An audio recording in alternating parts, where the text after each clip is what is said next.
말씀을 통해서 다시 한번 우리가 후대 언약의 비전의 발판이 될 수 있도록 인도하옵소서. 권세 있는 주 예수 그리스도의 이름으로 기도하옵나이다. 아멘.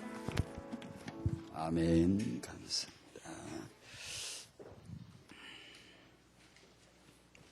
창세기 11장 말씀입니다. 같이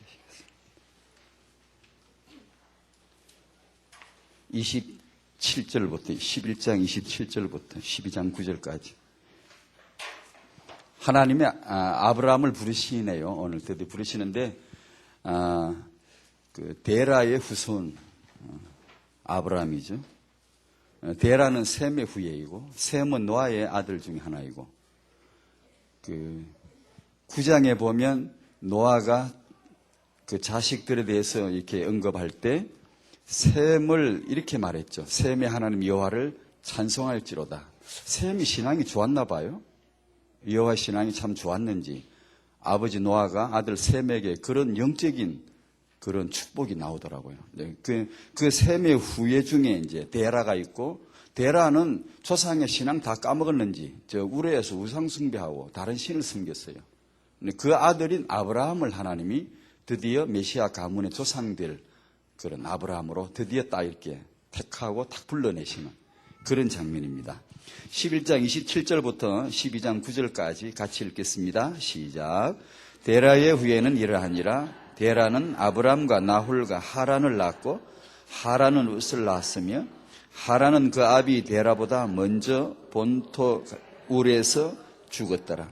아브람과 나홀이 장가들었으니 아브람의 아내 이름은 사레며 나홀의 아내 이름은 밀가니 하란의 딸이요 하란은 밀가의 아비며 또 이스가의 아비더라. 사레는 잉태하지 못하므로 자식이 없었더라. 데라가 그 아들 아브람과 하란의 아들 그 손자 롯과 그 자부 아브람의 아내 사레를 데리고 갈대아 울에서 떠나 가나안 땅으로 가고자 하더니 하란에 이르러 거기 거하였으며 데라는 205세를 형수하고 하란에서 죽었더라. 여호와께서 아브람에게 이르시되 너는 너의 본토 친척 아비 집을 떠나 내가 내게 지시할 땅으로 가라. 내가 너로 큰 민족을 이루고 내게 복을 주어 이름을 창대케 하리니 너는 복의 근원이 될지라. 너를 축복하는 자에게는 내가 복을 내리고 너를 저주하는 자에게는 내가 저주하리니 땅의 모든 족속이 너를 인하여 복을 얻을 것이니라 하신지라. 이에 아브라함이 여호와의 말씀을 쫓아 갔고 롯도 그와 함께 갔으며 아브라함이 하란을 떠날 때 그 나이 75세였더라. 아브라함이 그 아내 사레와 조카 롯과 하란에서 모은 모든 소유와 얻은 사람들을 이끌고 가나안 땅으로 가려고 떠나서 마침내 가나안 땅에 들어갔더라. 아브라함이 그 땅을 통과하여 세겜 땅 모래 상수리 나무에 이르니 그때에 가나안 사람이 그 땅에 거하였더라. 여호와께서 아브라함에게 나타나 가라사대 내가 이 땅을 내 자손에게 주리라 하신지라. 그가 자기에게 나타나신 여호와를 위하여 그곳에 단을 쌓고 거기서 베델 동편 산으로 옮겨 장막을 치니 서는 베델이요 동은 아이라. 그가 그곳에서 여호와를 위하여 단을 쌓고 여호와의 이름을 부르더니 점점 남방으로 옮겨갔더라. 그랬네요. 언약이 회복되네요. 아브라함을 부르시는데 아브라함이 드디어 그 단을 쌓고 여 이름을 부르고 예배가 회복이 되고 하나님의 계획이 회복이 되는, 언약이 회복이 되는 아주 역사적인 아주 중요한 시간표네요. 많은 사람이 언약을 잃었지만 하나님이 뭘 하시는지 깜깜 모르고 다 잃어버렸지만 하나님이 은혜로 아브라함을 부르시고 이렇게 다시금 언약을 회복시켜 주시는 그런 장면입니다.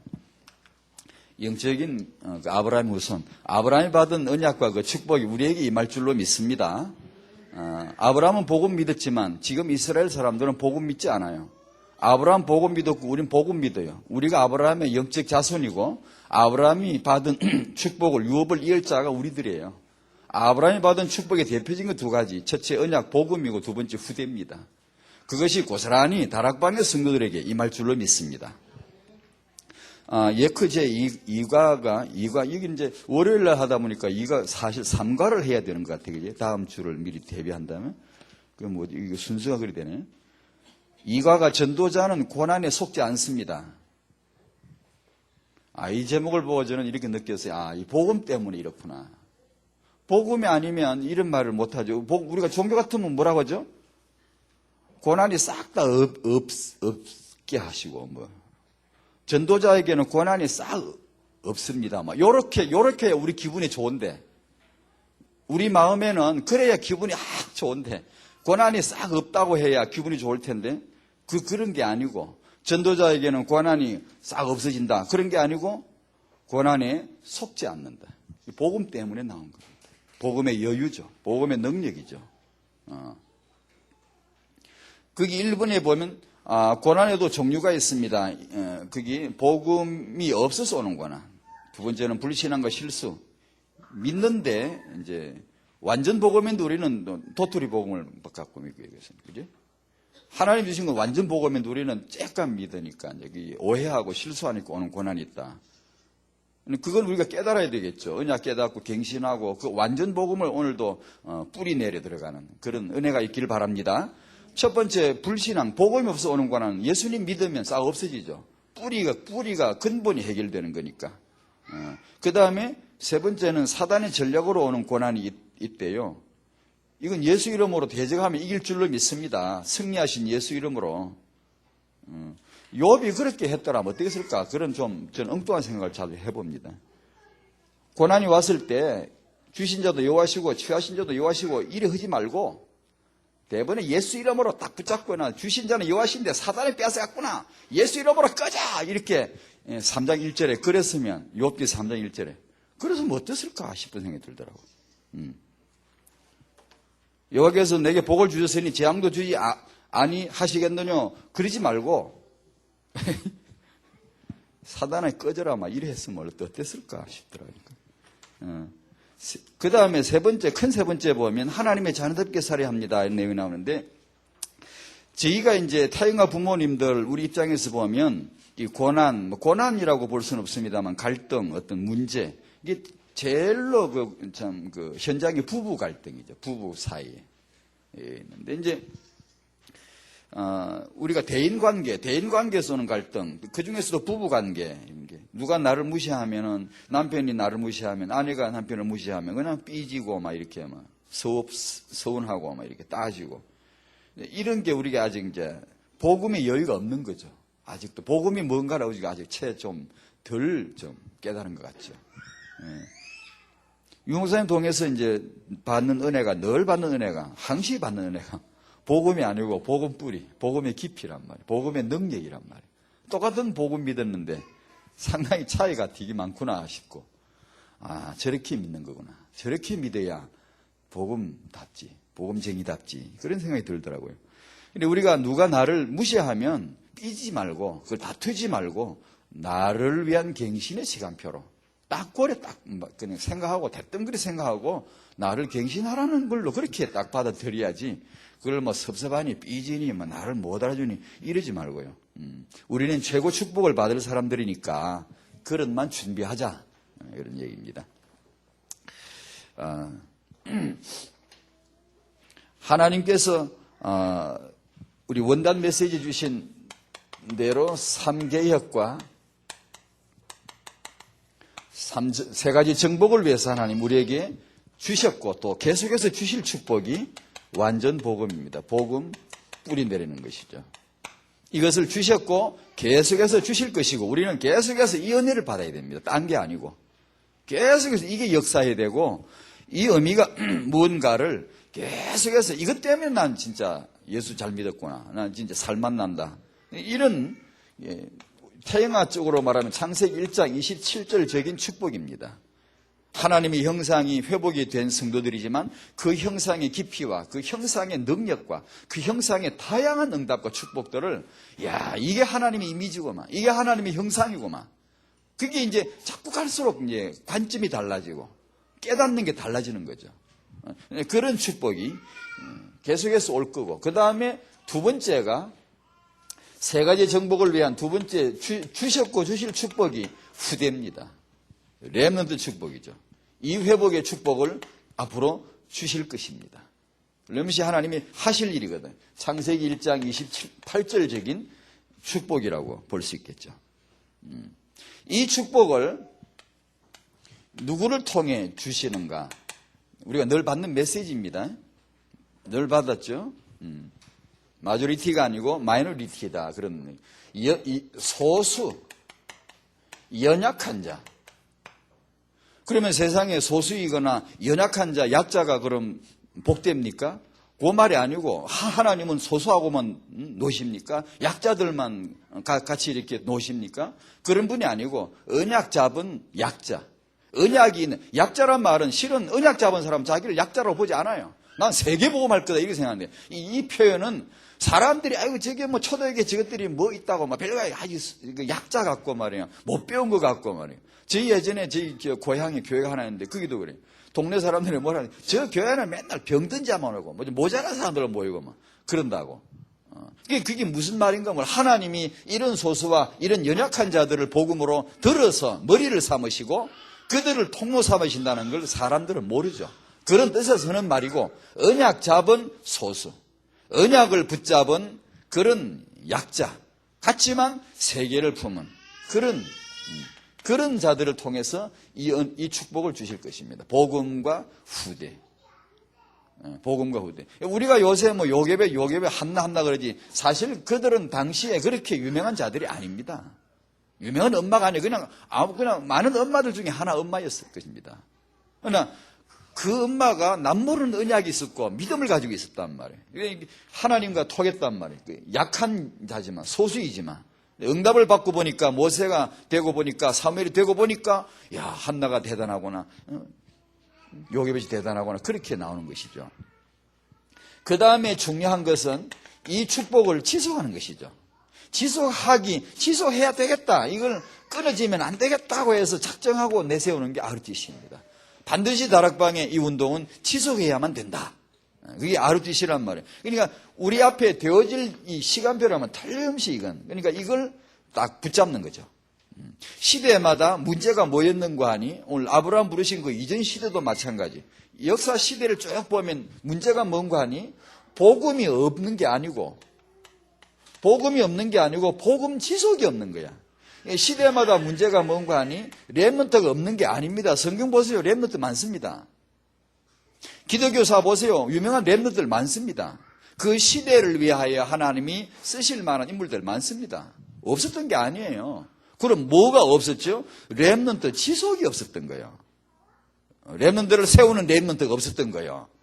찌는 렘넌트인데 세우지 않은 거예요. 아르티시를 안 한 거예요. 렘넌트 공동체를 이루어서 세계복음화를 더 강하게, 더 세게, 더 놀랍게 응답을 받아야 되겠다. 내가 떠난 다음에 100년, 200년 더 잘 돼야 된다. 이제 그런 걸 생각을 안 한 거예요. 했겠지만 이 중요한 이 렘넌트 세우는 렘넌트 운동, 공동체적인 운동 이런 데 대한 비전이 약했던 것 같아요. 그러니까 이 시대 하나님의 우리를 향한 중요한 이 비밀이 이제 지속이죠. RDC를 통한. 렘넌트 발판으로서의 아브라함입니다. 사례 부부입니다. 첫 번째, 인간은 하나님의 형상인데 이 하나님의 형상은 개인보다는 관계에서 더 나타납니다. 혼자서 있으면, 여러분 아무도 없이 혼자 있으면 그게 뭐 신앙생활 의미 있습니까? 그게 무슨 하나님의 형상 의미 있습니까? 뭐 누린다는 뜻이 뭐죠? 혼자서 골방에 들어앉아서 누린다는 게 무슨 의미 있을까요? 별로 의미 없습니다. 그러니까 하나님의 형상은 진정한 의미는 관계에서 의미가 제대로 이게 나타나는 거고 거기서 의미를 찾아야 되는 것이죠. 창세기 3장은 이런 관점에서 보면 전부 관계 파괴입니다. 관계를 깨트리는 거예요. 첫 번째, 하나님과 인간 사이를 파괴하는 것이죠. 인간이 하나님과 싸우고 있지 않습니까? 성경 보십시오. 그거 조금 아는 거 가지고, 그거 조금 가진 거 가지고 하나님을 대적하고 덤비는 거, 바벨탑도 그렇고, 그게 하나님과 싸우는 거, 맞짱 뜨자는 얘기인데, 그게 어리석은 인간이죠. 하나님과 싸움을 붙여놓은 게 누가요? 사단이 그렇게 인간의 머리를 제정신을 빼버린 거예요. 제정신이 아닙니다, 이게. 완전히 제정신이 아니죠. 로마서 1장 여러분이 보셨지만, 인간이 하나님을 우상으로 바꿔버렸어요. 에이, 하나님 우상으로 딱 바꿔치워버려요. 우상을 딱 갖다 놓고 내 하나님 딱 그려버리는 거예요. 이게 완전히 이게 뭐, 하나님하고 싸우자는 거죠. 하나님은 그 인간들을 더러움에 내어버려두사 그러더라고요. 인간이 막 자기 마음에 하나님 두기를 싫어하니까 하나님은 인간들을 그 상실한 마음대로 내어버려두사 합당치 못한 일을 하게 하셨으니 이렇게 쫙 난단 말이에요. 그러니까 하나님하고 인간 사이 관계가 파괴된 거예요. 창세기 3장. 가장 큰 재앙이죠. 권세 있는 사람하고 뭐 유력한 자 그런 사람하고 멀어지는 게 그게 문제가 아니고 사람에게 뭐 연줄을 닿아야 되고 사람에게 뭐 이게 아부해야 되고 사람에게 도움을 받아야 되고 이런 게 우리 문제가 아니라 하나님하고 관계인데요. 하나님하고 멀어지는 게 무서운 재앙이라는 걸 모르죠, 사람들은요. 우리는 복음 가진 우리들은 사람과의 관계에서 뭐 그렇게 막 이렇게 중요하지만 거기다 막 나를 막 목숨줄을 대는 게 아니고 하나님과의 관계에서 그분과 친밀히 지려 하는 거. 에베소 2장에 보면 전에는 멀리 있던 너희가 멀리 있던 하나님하고 멀리 있어요. 그런 거. 두 번째로는 창세기 3장이 뭐죠? 부부 관계를 파괴하는 거예요. 아담과 하와입니다. 이게 제대로 정상적인 본래 부부 모습을 거기서 잃어버린 것이죠. 부부끼리 싸움이 돼. 창세기 3장이 이게 부부끼리 싸움이 붙어져요. 그 다음에 3장, 세 번째 보면 부자 관계. 창세기 4장에 넘어가면 부모하고 자식하고 관계가 파괴되는 거예요. 아담 하와의 큰아들 가인이 타락해버리고 이 관계가 이런 관계가 아닙니다. 부모하고 자식은 그런 관계가 되면 안 되는 거죠. 전혀 다른 관계, 상상 못한 관계가 나타나 버린 거예요. 파괴되어 버린 것이죠. 아담은 여호와를 믿는데 하나님을 예배해야 돼, 언약 잡아야 되는데 큰아들은 마귀한테 붙어가지고 마귀스러워 돌아다닌단 말이에요. 완전히 이런 관계는 아닙니다. 이거 깨진 것이죠. 그 다음에 창세기 4장에서 형제관계. 이 세상에 전부 하나님하고 싸우죠. 부부끼리 싸우죠. 부자끼리 부모하고 자식하고 싸우죠. 형제끼리 싸우죠. 이게 창세기 3장 현장 아니겠습니까? 가인이 렘넌트 아벨을 살해했잖아요. 그 다음에 창세기 6장에 가면 결혼을 사단이 역사에서 역기능으로 만들죠. 우리는 결혼을 언약으로 이제 회복하는 겁니다. 이 6장의 결혼 출산으로 네피림 문화가 계속 양산되지 않습니까? 복음이라고 하는 창세기 3장 15절로 계시되어진 이 복음은 첫 번째 간단하게 줄여서 개인을 회복하는 것이죠.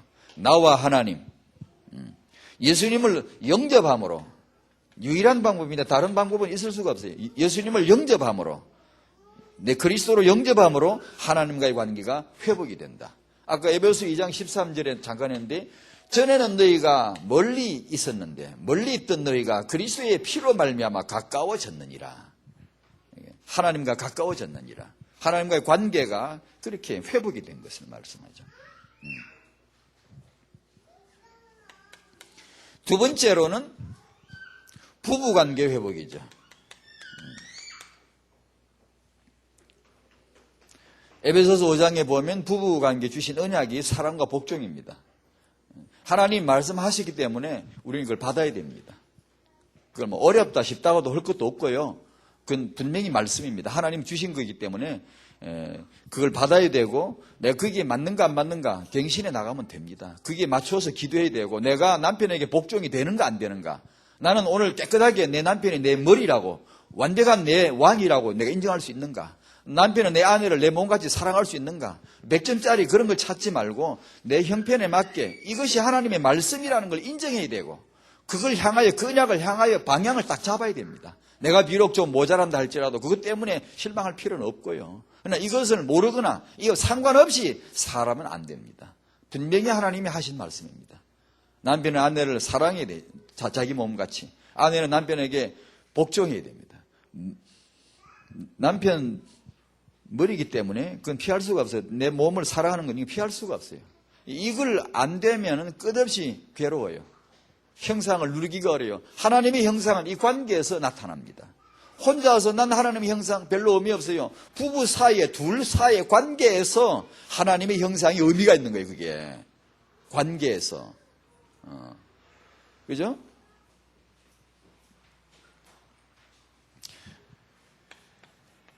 완전 부부가 우리 목표가 아니고, 완전 복음입니다. 완전 부부를 말하면 안 됩니다. 그건 잘못된, 왜곡된 율법이 나올 수 있어요.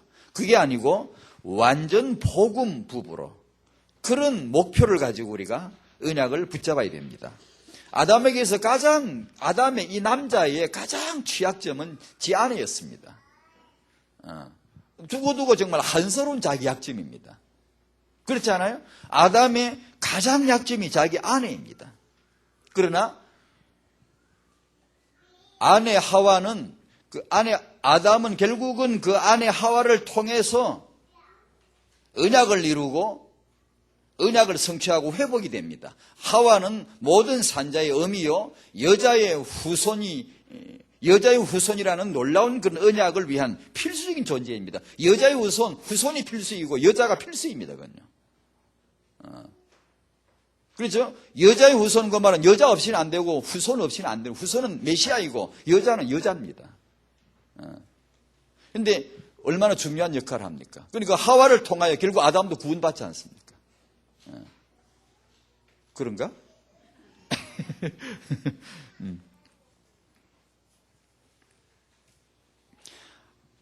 이 여자의 후손으로 말미암아 아담의 원수인 마귀를 깨트리지 않느냐 그 말입니다. 세 번째로 부자관계 회복. 부자관계 회복은 이게 이제 육아를 통한 그리고 렘넌트 회복을 말합니다. 이것이 복음으로 말미암아 주어질 것이다. 완전 복음 운동이다. 에베소 6장 1절과 4절에 그런 부모와 자식 간의 관계 말씀을 주셨어요.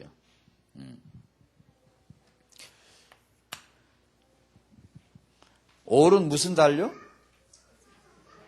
가정의 달? 올 5일은? 오늘은? 유승장날. 오늘 그 유승장날이 돼. 어린이날, 어린이란 말을 누가 만들었게요? 어릴 때 배운 거 아직도 안 까먹으셨네?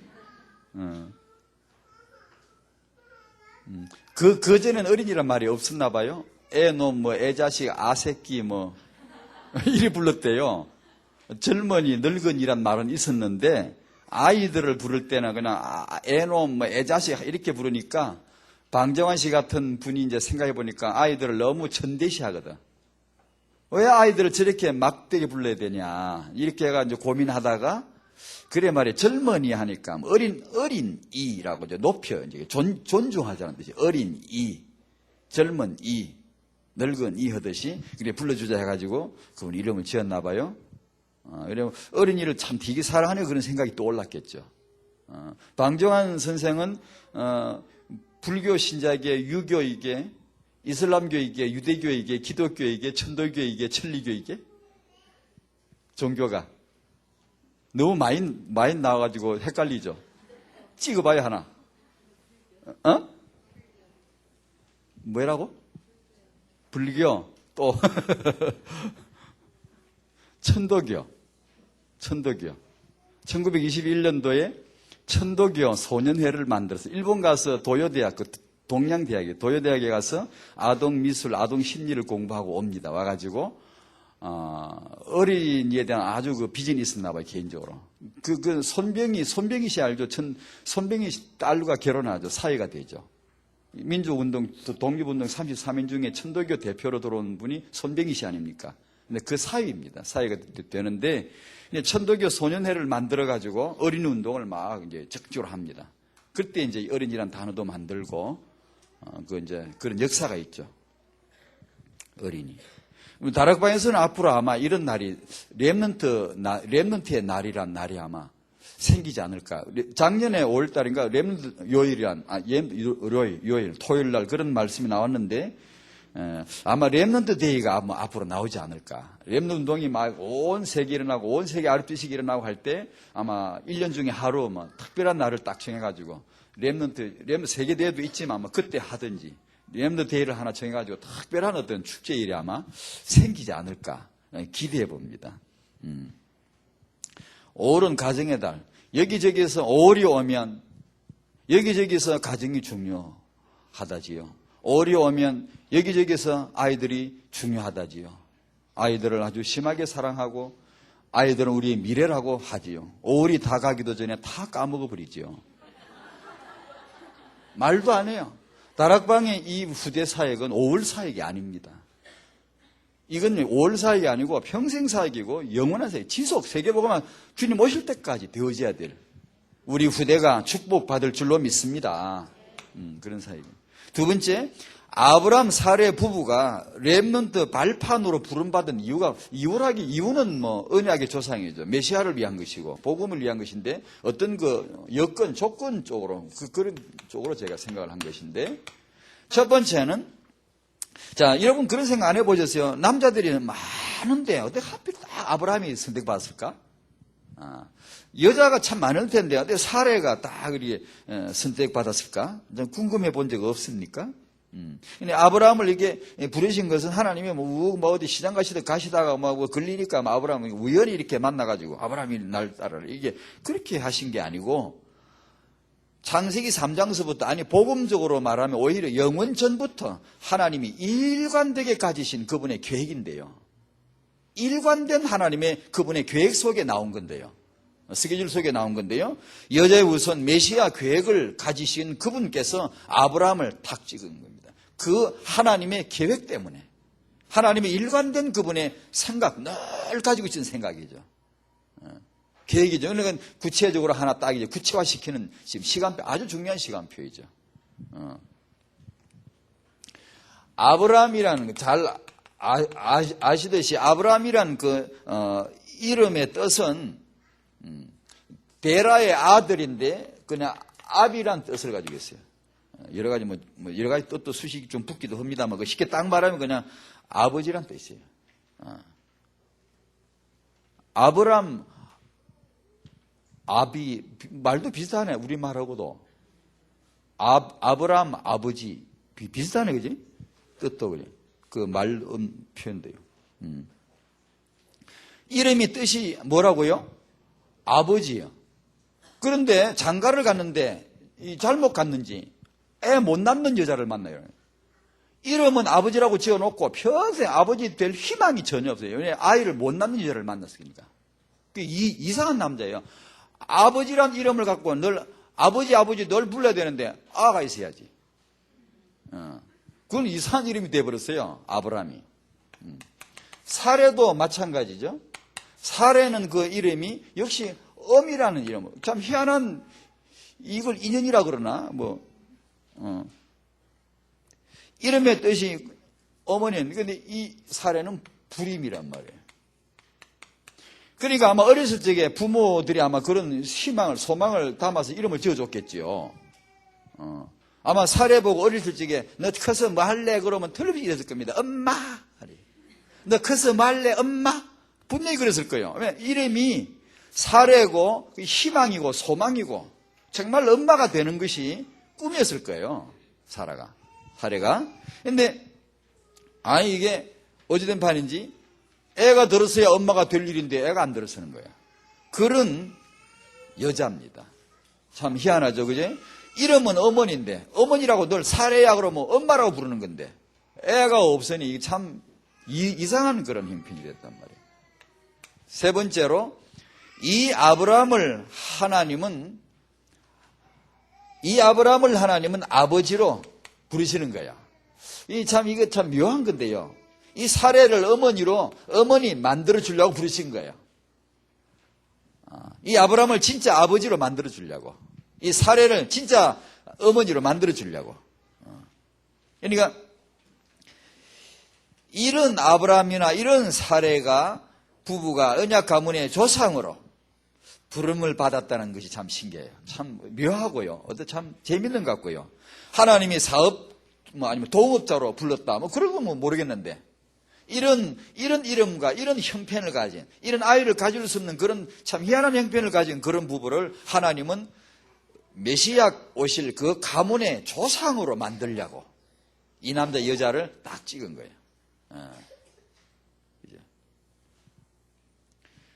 그때 당시 비슷한 시대에 비슷한 지역에 요업도 있었어요. 요업도.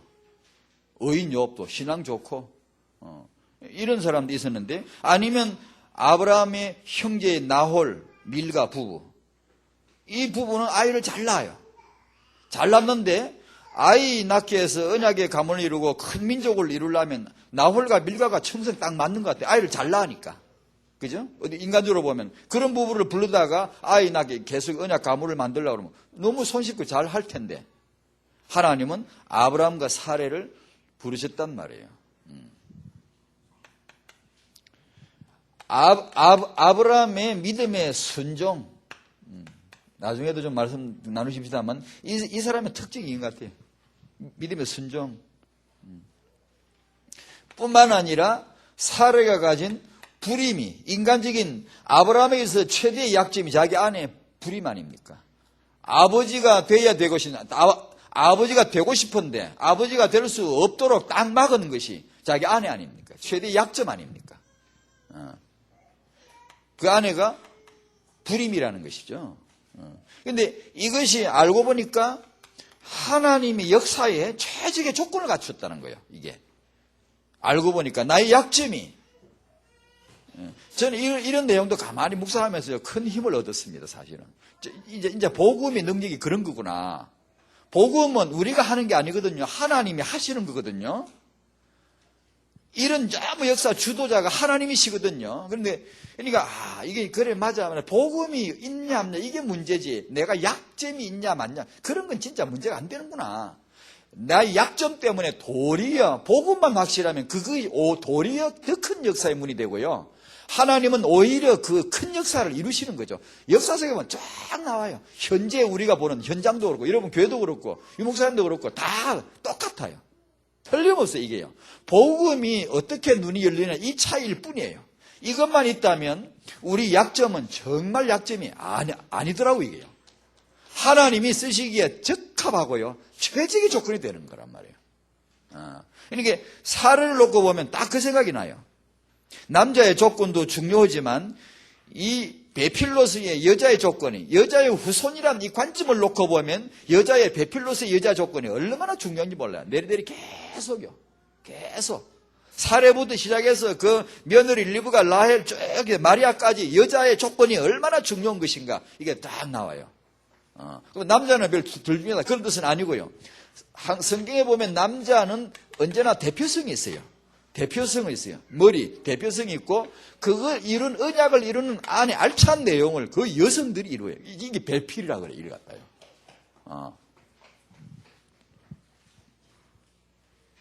이게 참 아주 재밌더라고요, 이게. 아브라함이 하갈을 통해서, 사례 제안이었습니다만, 여종 하갈을 통해서 아들을 낳을 때는 하나님이 가만히 계시더라고. 저 같으면 왜 가만히 계시냐고 좀 묻고 싶더라고. 하나님이 택하신 중요한 메시아 가문의 조상 아닙니까? 어느 다른 남자, 저 동네 바람 피우는 남자가 아니고 하나님이 딱 택한 언약의 메시아 가문을 위하여 딱 유일하게 딱 하나 택한 남자 아닙니까? 그 남자가 다른 아들을 낳으려 하는데 왜 하나님 가만히 계셨습니까? 왜 개입하지 않습니까? 사례가 여러분 나중에 전에 들으셨죠? 아비멜렉의 아이를 낳을 뻔한 시험이 있었어요. 후에 아비멜렉의 아이를 낳을 뻔한 그런 때가 있었어요. 그때는 하나님이 적시로 개입했어요. 적시로 아브라함아 적시 개입한 것과 똑같이 사례가 아비멜렉 아내가 될 뻔한 그 밤에 그 순간에 딱 개입합니다. 막습니다. 사례를 보호하는 거죠. 여자를 보호하는 거죠. 왜냐? 메시아 오실 그 가문의 여성이 그 언약의 잉태, 언약의 후대 출산을 해야 될 여자인데 아무 애를 낳으면 됩니까? 그런데 아브라함이 아무 애를 낳을 때는 가만히 계시더라고. 낳든가 말든가. 레비도 가만히 계세요. 그런데 사례가 만약에 아브라함이 다른 아들 낳는구나, 사례가 다른 애 낳는구나, 뭐 차이가 뭐 있습니까? 그런데 사례가 그런 위기를 당할 때는 가차없이 개입합니다. 딱 스탑시킵니다. 못하게. 아비멜렉은 그냥 죽이려고 그래요. 이 여자의 손대면 죽여버린다 그래요. 그런데 아브라함이 그런 짓 할 때는 가만히 계시더라고. 내가 하나님 참 내가 좀 이상했어. 그때 탁 개입해가지고 아브라함 정신 차려 임마. 제정신 어디 갔어? 네가 언약의 아들 날 남자지. 네가 아무 아들 날 네가 이스마엘 날 남자야 너가? 이렇게 막 혼을 내가지고 혼구령을 내가지고 정신 들게 해야 되는데 아브라함이 그냥 아는데 가만히 계시더라고.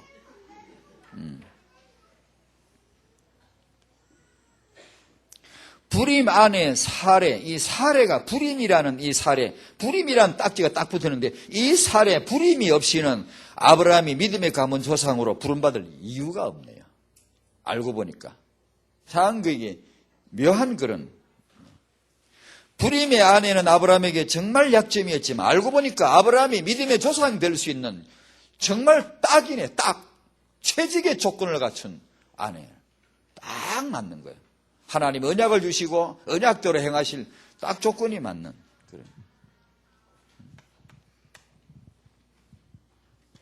우리 이제 부부들, 부모님들 이런 데서 복음이 참 진짜 능력이라는 걸 경험하셨는데 우리 부부 약한 거 많죠. 부모 약한 거 많죠. 자, 네, 상관없습니다. 완전 부모가 문제가 아닙니다. 완전 복음이 문제입니다. 나같이 연약한 자도 완전 복음 때문에 이렇게 세계복음화 하시더라 욕을 듣고 싶으신 거예요, 하나님이. 예.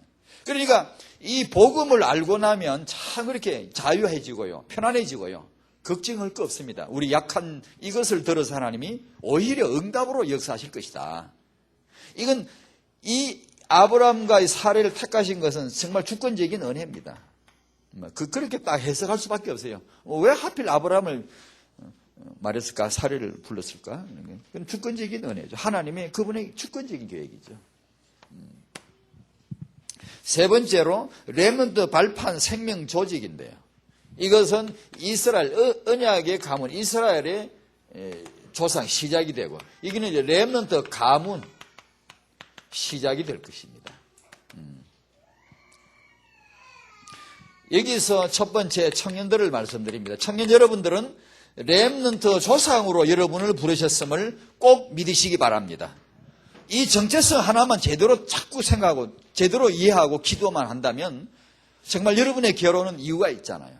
하나님이 인도해 주실 줄로 믿습니다. 여러분의 결혼에 대한 미래의 비전을 축복으로 긍정으로 보시기 바랍니다. 두 번째로 이게 청년의 가치예요. 가치. 내가 청년이라면 나의 가치가 뭐지? 다락방 청년의 가치. 앞으로 렘넌트 조상으로 만드실 것이다. 그게 청년의 가치예요. 지금 다락방 안에 청년의 가치란 말이에요. 두 번째, 부부. 여기 우리 부부를 부르신 것은 우리가 완전한 부부라서가 아니고 완전 복음 때문에 우리를 부르셨다. 그렇게 믿으셔야 되고 안 맞는 부부끼리 지난번에 목회자 부부 세미나도 있었습니다만 안 맞는 부부 그거는 목회자 부부나 중지자 부부나 평균 부부가 똑같습니다. 안 맞는 부부끼리 부부 차이가 나고 성격 차이가 나고 생각 차이가 나고 수준 차이도 나고 그래서 이혼도 하고 가정이 파괴되고 막 이런 일들이 많습니다. 잘 정리하셔야 됩니다. 저도 이거 도 닦은 지가 얼마 안 됩니다. 며칠 안 됩니다. 하나님은 각각 다르게 창조하시고 다르게 만나게 해 주셨습니다. 정확하면 틀림없습니다. 기도를 여러분 금식기도 하고 철학기도 하고 막 대작전기 돼가지고 응답받은 결혼을 짝을 만났어도 전혀 안 맞는 짝을 하나님이 주시는 것입니다. 하나님은 각각 다르게 창조하셨고 각각 다르게 결혼하도록 세계복음화 하기 위해서 각각 다르게 창조했고 세계복음화 하기 위해서 각각 다른 짝을 배필로 만나게 주셨는데 우리는 나하고 안 맞다고 싸우고 앉았거든. 하나님은 세계복음화라고 각각 다른 부부를 만나게 주시는데 우리는 나와 안 맞다고 다르다고 싸우고 앉았거든요. 갈등하고 앉았거든요. 아니요. 생각 바꿔야 돼요. 빨리 바꿔야 돼요. 전혀 그러면 안 돼요. 그러니까 이런 안 맞는 부부, 그걸 치유하는 게 해결이 아닙니다. 왜냐? 치유는 없습니다, 여러분. 각각 다르게 만들어서 다르게 만나게 해주신 것이 하나님의 계획입니다. 그러니까 뭘 우리가 치유는 뭐냐 하면 그 다름을 이해하는 게 치유입니다, 치유. 나와 저 사람이 다르다는 것을 내가 이해, 수용, 초월하는 그것이 치유입니다.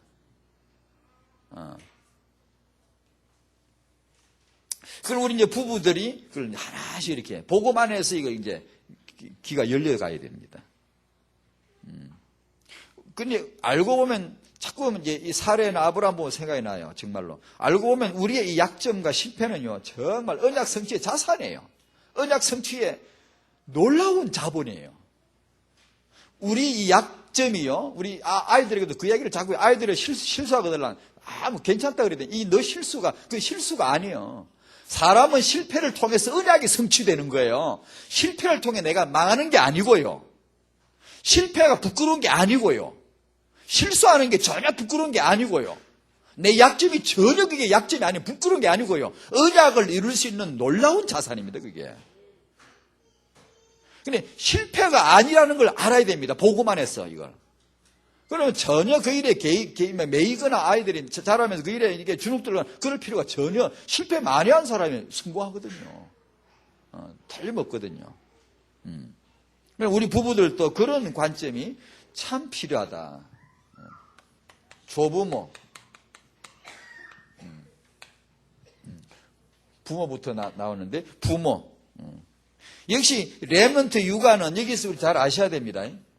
완전 육아를 생각하지 마십시오. 그런 건 없습니다. 오히려 골치 아픕니다. 그러면 헷갈리고요. 완전 복음입니다. 완전 복음. 완전 부부를 생각하지 마시고 그거 맞추려고 그러면 진짜 싸웁니다. 나중에. 왜냐? 우리 완전하지 않아요. 완전 렘넌트 운동, 완전 복음 안에서 하나님이 하실 일, 그걸 이제 같이 바라보는 거예요. 우리가 완전 육아를 해서 렘넌트가 나오는 거 아닙니다, 여러분. 우리가 육아를 정말 만점짜리 육아를 해서 그게 렘넌트가 다 나오는 그런 거 아닙니다. 아니요. 전혀 아닙니다, 이건요. 그러니까 부부가 사명을 같이 완전 복음 속에 같이 그거 듣는 거죠. 유대인교 여러분도 아시죠? 유대인 초등학교 2학년까지 공부시키나요? 안 시켜요. 그래서 초등학교 2, 3학년하고 한국에 2, 3학년 아이가 붙여놓으면 유대인은 바보예요. 한국의 초등학교 2, 3학년 아이가 아는 그 애들 하나도 몰라요. 왜냐? 안 가르치니까. 그런 거 안 가르칩니다. 공부 과목 이런 거. 유치원 아이, 어린아이들 공부 과목이 심리 이해, 인간 이해, 인간 심리는 무엇일까? 그런 겁니다. 그런 거 공부합니다. 애들이 어릴 때에.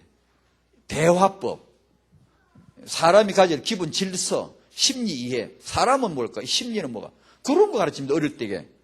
정서, 율법, 언약. 그들은 언약이 이제 율법인데 언약 바탕으로 한 그런 인간 뱀대미를 쫙 압니다. 그리고 유치원마다 심리치료사 2명씩 파송합니다. 유치원 하나 있으면 심리치료사 2명을 딱 파송, 국가에서 공인된 치료사를 파송을 합니다. 해가지고 3살 때부터 애들을 관찰합니다. 치료사가 와서 딱 관찰해 아이가 집중력에 문제가 있다 아니면 행동장애 문제가 있다 어떤 심리적으로 보면 좀 문제가 있다 싶으면 딱 빼내가지고 치료시킵니다. 좋은 프로그램 가지고 아이를 왜냐? 유대인은 어릴 적부터 문제의식을 어릴 때부터 없애자는 거예요. 교육학적으로 얼마나 이게 옳지 않습니까? 교육적으로만 딱 볼 때 얼마나 옳지 않냐고요. 그러니까 우리가 앞으로 어떻게 해야 되겠는가 참 기분이 좀 상하지만 교육적으로 볼 때는 뭔가 하나 이렇게 보이는 게 있잖아요. 우리들은 어릴 때부터 뒤를 뭐 가르쳐 똑똑한 것만 자꾸 가르치잖아요. 근데 그 애들은 그런 거 안 가르쳐. 몰라요. 안 가르치니까. 바보 같아요. 그런 걸로만 따진다면. 우리 한국 아이고 붙여놓으면 진짜 바보 같아요. 그러나 그렇지 않아요. 그렇지 않아요. 인간을 만드는 거라고. 인간 뱀, 그릇을 만드는 거라고. 그게. 그 시간표를 안다고, 그게. 우리는 그 시간표를 모르고 있고, 지금. 딴 걸 하고 있어, 딴 걸. 제 시간표 안 맞잖아, 지금. 딴 걸 하고 있단 말이에요. 쇠고기가 갈비가 좋으면 뭐예요? 어린아이한테 자꾸 입에 쑤셔 넣어주면 됩니까? 젖먹이 아이에게, 3살짜리에게 갈비 찔린 고기를 집어넣으면 그에게 약 됩니까? 그건 씹어먹을 나이가 시간표가 안 맞으면 안 되는 거예요. 우리는 시간표 안 맞게 뒤리 자꾸 지식을 집어넣고 그 사람들은 시간표를 안다고 인간 그릇이 기본 정서가 이때는 중요한 것이요. 딱 그렇게 알고 그거 하는 거예요.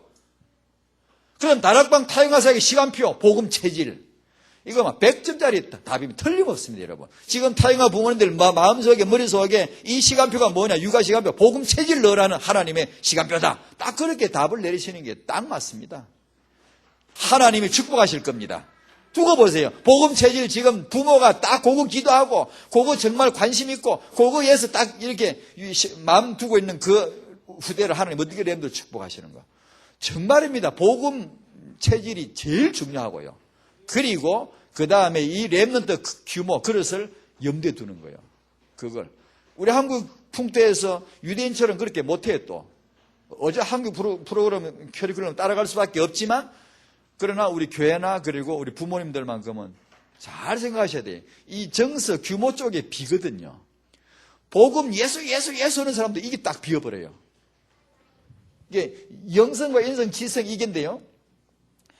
복음 모르는 사람 아예 잘 모르고 복음 관점에서 이게 완전 복음이고 우선 복음이고 유일성 복음이고 유가 이게 얼마나 중요한가를 간과하는 수가 많고 아니면 또 오직 예수 하는데 이걸 탁 빼먹어버려요.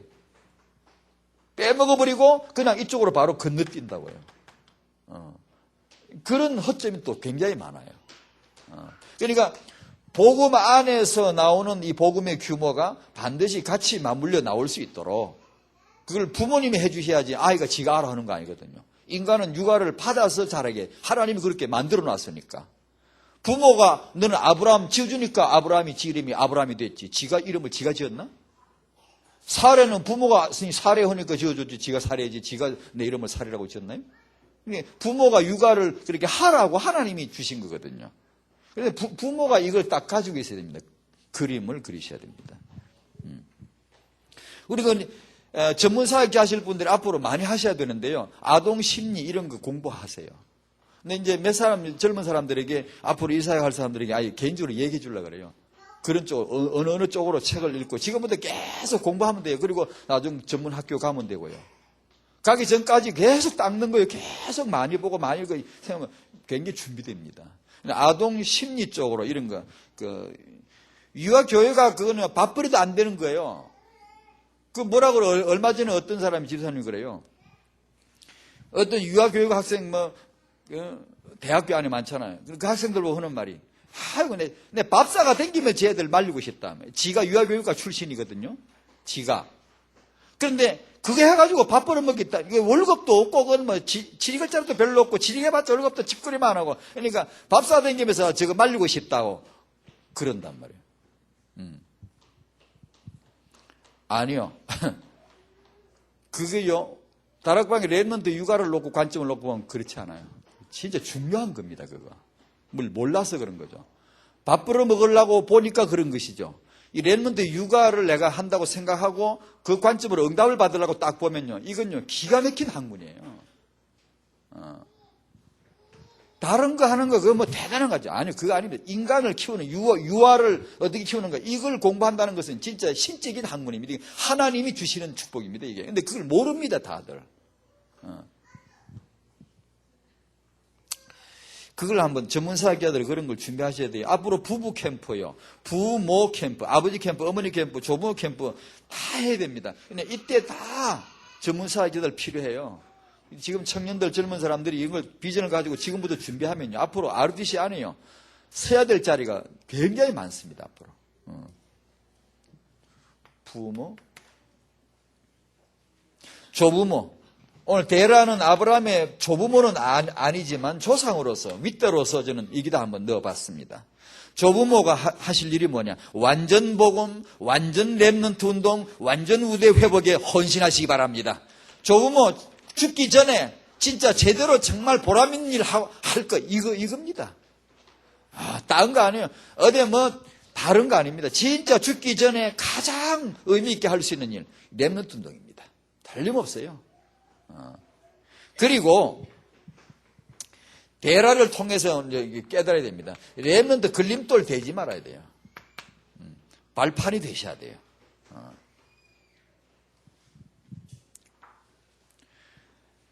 나이와 상관없이 말입니다. 어르신들이 잘 깨달으셔야 됩니다. 나이와 상관없이 내 가족 중에 누가 언약을 받았느냐, 하나님이 누구에게 언약을 주시고 누구를 통해 역사하는가 빨리 보고 누가 역사하면 그걸 전적으로 머리로 밀어야 됩니다. 나이와 아무 상관없습니다. 하나님이 아브라함을 부르셨으면 아버지는 아브라함을 적극적으로 밀었어야만 합니다. 그런데 아버지가 딱 가로막아가지고 아브라함은 부름받아 저기 가야 되는데 못 가게 딱 가로막고 있잖아요. 육신의 조상이 가로막고 있잖아요. 그걸요, 나이 많다고 해서 조상이라고 해서 그런 역할을 많이 합니다. 집안에서. 아버지가 볼 때 내 아들이라 그러지 말고 이 아이에게 언약이 역사하는 게 보이거들랑 이 아들을 내 눈으로 보고 하나님이 역사하실 그런 후대로 보고 오히려 앞서 밀어줘야 됩니다. 자기보다 앞서 이렇게 밀어줘야 됩니다. 더 우대해주고. 그런 감각이 필요합니다. 내가 어른이라고 해서 그냥 그러다고 조상 어른 역할을 못하다 그런 말이 아니고 언약에 방해가 되지 말라 말이에요. 언약에 걸림돌이 되지 말라. 그런 역할을 굉장히 많이 합니다. 사례를 대라 그러면 참 많아요. 이 아브라함 아버지 데라도 마찬가지예요. 자기 아들이나 자기 딸이나 자기 그 후대 중에 나이 젊은 사람들이 뭐 하겠는지 그리 보지 말고 이 아이가 렘넌트 조상이 될 것이다. 그렇게 생각하고 조부모님들이 부모님이 자기 자식들을 그렇게 딱 이렇게 밀어준다면 그렇게 해줘야지요. 안 그러면 이상한 데라 같은 짓을 한단 말이에요.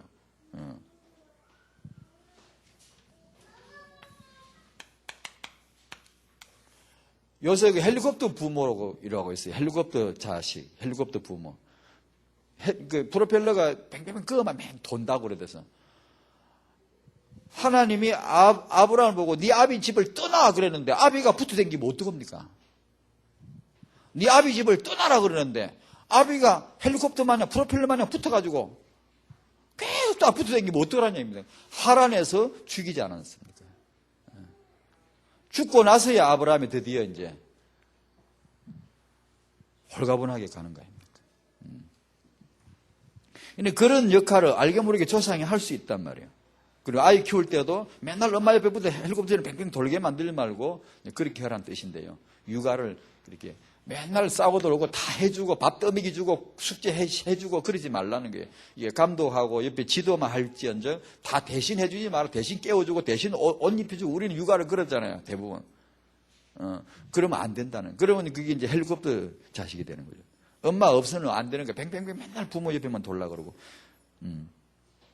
결론입니다. 첫 번째, 오늘 이 내용을 볼 때 불임에 대한 이유입니다. 첫 번째, 하나님의 잉태의 축복이 창조자 하나님의 능력으로 말미암아 치유하시고 잉태케 하는 축복을 주시기를 소원합니다. 하나님은 불임을 치료하사 잉태케 하실 수 있습니다. 두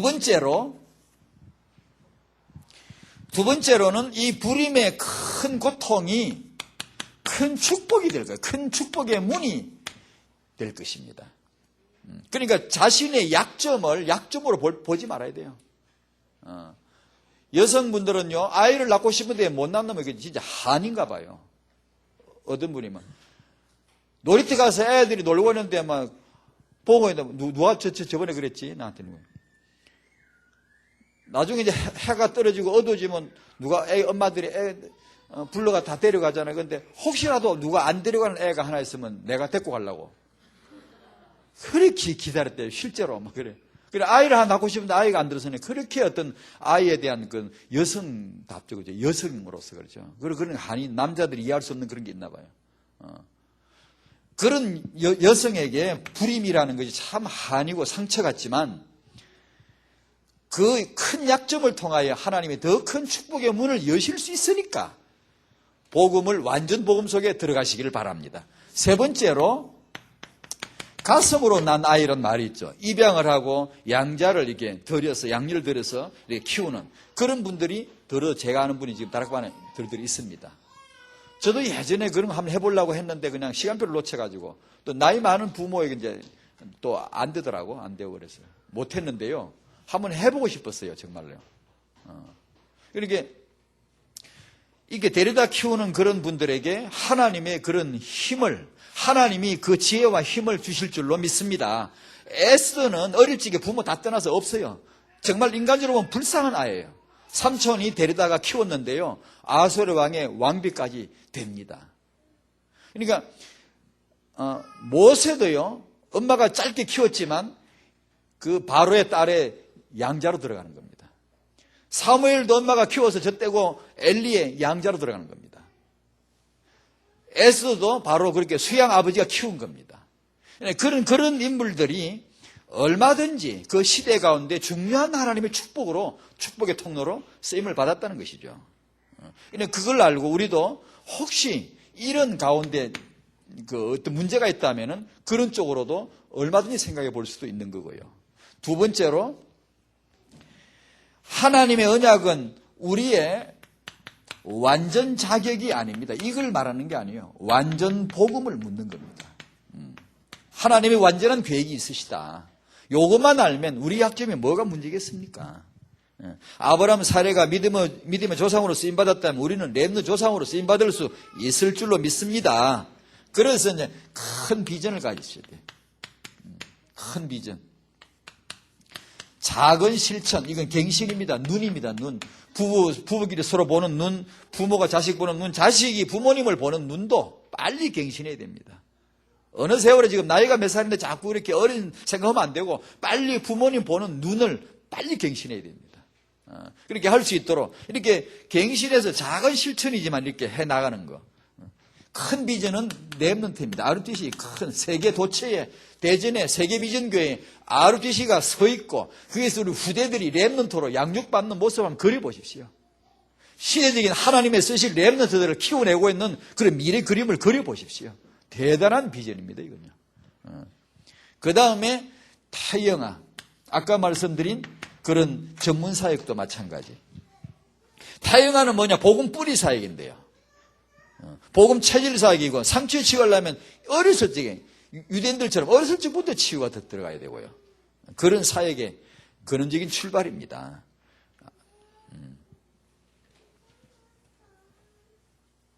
하나님의 축복이 우리 후대들에게 임할 것이 확실합니다. 우리 다 준비하는 은혜가 있기를 주의 이름으로 축원드립니다. 임신부에게, 젖먹이 아이들에게, 그 부모에게 하나님이 함께 하시기를 축원드립니다. 하나님 감사드립니다. 하나님이 하실 일, 하나님의 계획 때문에 주신 말씀들을 축복하시고 우리로 하여금 성령으로 깨닫게 하시고 우리의 작은 현장의 작은 실천에 갱신의 눈을 열도록 역사하여 주시옵소서. 예수님 이름으로 기도하옵나이다. 아멘.